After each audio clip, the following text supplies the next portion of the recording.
We're just taking a walk, Goldie and I, and she doesn't know that we have it all set up that a dog's just gonna pop right out in front of us. We also have a dog at a fence line. It's actually a big glass window, but it's the same thing, that will bark at us. So you're gonna see how she is in those situations.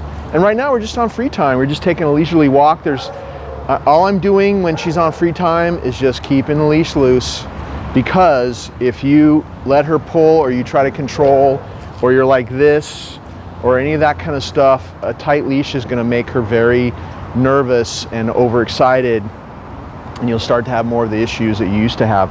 But if you keep it loose, and your only command really in this situation is come. Good. You see how I'm doing it? Left hand leash over my wrist, you can't possibly let go of it. Right hand reward. If she's going towards something, whether it's something gross on the ground, another dog, whatever's happening, I think it's just this really easy thing to do. You're just calling her away from that. Come, just like this. Wherever you go, she's gonna follow this target.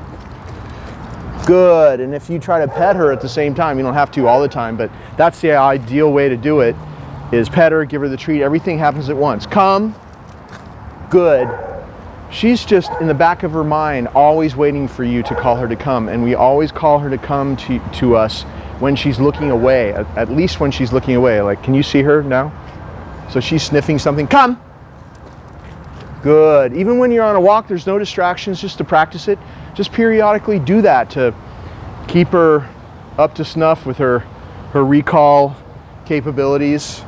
And every time that you do that, the more you do that, what you've seen me doing here the last minute or so, the more she's going to be always checking in with you, because you make yourself relevant that way, as opposed to what was happening before, where she was just pulling somebody around and not paying attention to you. So this is all you have to do on walks. Don't worry about sits or downs or anything, because I think it's not realistic to do in your situation. But let's say that we're going to show you, the dog's going to pop out, and I'm going to show you what you would do when that happens to you. All right, Kayla, come on out. Goldie has no idea this dog's going to pop out. Oh, she sees him.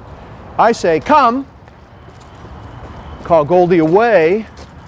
There, good. And we just get out of there. Come on, let's go.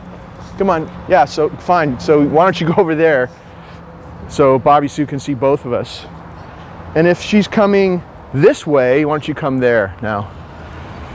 Come. You never want Goldie to stare. Staring can lead to aggression and overstimulation. So every time she looks, come. She might even want to go over there, call her away. And on your street, just move on. Just move on. And there's a car coming right now, so it's not turned away. Okay, so this is a dog she's never met. Come. Good. So, and also, you know, if another dog barks at her and is aggressive, come.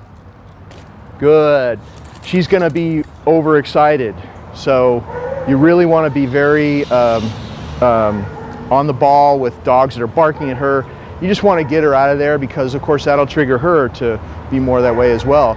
But as you practice this, you see how we're just hanging out? It's been like a minute and a half. She keeps looking at me. You want to be there to reward that looking and then looking away. Come. She moves towards that dog.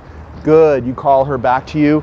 And I wouldn't stand here like we are. I just keep moving, because that way you can have a bunch of successes in a row. And every day you do what you see me doing here, she's going to be less and less likely, come, to have an episode. And she's not barking now, not pulling. She's responding to every time I call her to come to me. And you always have this video to see exactly how I'm doing it. I'm backing away on my target. Come. Good. And then you can get going the other way. Okay, let's go.